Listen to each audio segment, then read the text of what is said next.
Canara bank पर नियम विरुद्ध कार्रवाई के आरोप। भाकियू भानु ने आंदोलन की चेतावनी दी।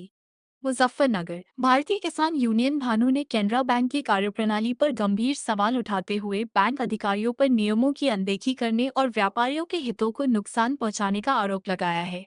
बुधवार को आयोजित एक प्रेस वार्ता में संगठन के जिला प्रभारी अर्पित अग्रवाल ने कहा कि यदि बैंक द्वारा कथित नियम विरुद्ध कार्रवाई पर रोक नहीं लगाई गई तो संगठन बड़े स्तर पर आंदोलन शुरू करेगा। अर्पित अग्रवाल ने आरोप लगाया कि केनरा बैंक द्वारा कुछ लोगों का गिरोह बनाकर उन्हें लाभ पहुंचाने का प्रयास किया जा रहा है तथा अचल संपत्तियों को बाजार मूल्य से कम कीमत पर बेचा जा रहा है। उन्होंने कहा कि बैंक सर्फेसी अधिनियम के नियम 8 एवं नियम 9 के विभिन्न उपनियमों का पालन नहीं कर रहा है, जिससे व्यापारियों को आर्थिक क्षति और मानसिक परेशानी का सामना करना पड़ रहा है। भाकियू भानु ने जिलाधिकारी और वरिष्ठ पुलिस अधीक्षक से मांग की है कि बैंक द्वारा किसी भी अचल संपत्ति पर कब्जा दिलाने से पूर्व यह जांच सुनिश्चित की जाए कि संबंधित कार्रवाई कानूनी नियमों के अनुरूप की गई है या नहीं। संगठन का कहना है कि यदि नियमों का पालन नहीं किया गया हो तो पुलिस और प्रशासन कब्जा दिलाने में सहयोग न करे। संगठन ने यह भी मांग की है कि यदि किसी संपत्ति को बाजार मूल्य से कम दर पर बेचा जाता है या बैंक द्वारा नियमों का उल्लंघन किया जाता है तो संबंधित अधिकारियों के विरुद्ध प्राथमिकी दर्ज कराई जाए। भाकियू भानु ने चेतावनी दी कि मांगे नहीं मानी गई तो प्रतिनिधिमंडल लखनऊ जाकर मुख्यमंत्री योगी आदित्यनाथ एवं प्रमुख सचिव गृह संजय प्रसाद से मुलाकात करेगा। आवश्यकता पड़ने पर बैंक शाखाओं पर धरना प्रदर्शन भी किया जाएगा। प्रेस वार्ता में मंडल अध्यक्ष शिवेश दत्त शर्मा सहित मामला संगठन आया था के कई इसमें 2014 में पदाधिकारी। 9.5 लाख रुपए का। मेरा नाम अर्पित अग्रवाल और मेरे पर जिला प्रभारी भारतीय किसान भानु का दायित्व है। क्या मामला है?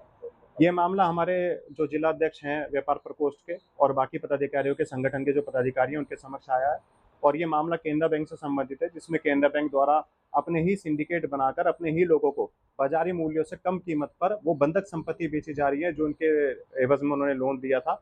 ऐसे ही एक मामला हमारे सामने आया जिसमें 2014 में केनरा बैंक द्वारा 9.5 लाख रुपए का लोन सैंक्शन किया गया था और लोन सैंक्शन करने से पहले केनरा बैंक द्वारा 7 लाख रुपए का उसका मूल्यांकन रिपोर्ट में उसकी मूल्य बताई गई थी, कीमत बताई गई थी और 9.5 लाख रुपए का लोन पास करने के बाद में भी उसकी संपत्ति कीमत जो है केनरा बैंक आज 11 लाख, 12 लाख, 13 लाख बता रहा है और इतने ही में ही बेचने का प्रयास कर रहा है। अगर केनरा बैंक को इतनी कम कीमत में संपत्ति मिली है तो हम संपत्ति लेने के लिए तैयार है केनरा बैंक से। केनरा बैंक हमें दिला दे मंडी क्षेत्र में 17 लाख रुपए में संपत्ति, 12 लाख रुपए में संपत्ति, 13 लाख में संपत्ति, वो भी 50 गज, 100 गज।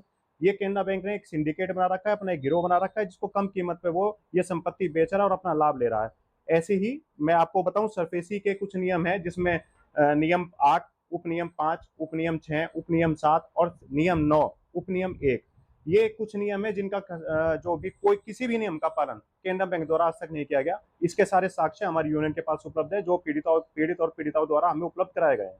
किसी भी नियम का वो पालन नहीं करता। शिकायत आपने किसी अधिकारी से? हमने जिला स्तर पर की, डीएम साहब से भी की, हमने एसएसपी साहब से भी की, इन्हीं लोगों ने की और हमने इनका पक्ष रखवाया भी। एक दो मामलों में पीड़िताओं को न्याय भी मिला है, लेकिन ये क्योंकि ये व्यापक स्तर पर एक इनका जो है गिरोह चल रहा है और ये लाभ प्राप्त करने का जो है इनकी अनुचित कार्रवाई चल रही है नियम विरुद्ध, तो इसके बारे में हमने कई बार आगाह भी करा, लेकिन अब कोई ठोस कार्रवाई इनके विरुद्ध नहीं हो रही। हम चाहते हैं कि डीएम साहब और कप्तान साहब इसमें मामले की जांच करा के मुकदमा पंजीकृत कराएं, नहीं तो हमें लखनऊ मुख्यमंत्री जी से मिलना होगा और प्रमुख सचिव श्री संजय प्रसाद जी से भी मिलना होगा। उन्हें भी हमें कहना पड़ेगा, कहने लगे आप कोई भी संपत्ति पर कब्जा कराने के लिए बैंक को पुलिस बल उपलब्ध ना कराएं जब तक कि उसकी एक जांच न कर ली जाए और ये सुनिश्चित ना हो पाए कि नियम के अनुसार कार्रवाई बैंक द्वारा की गई थी या नहीं की गई।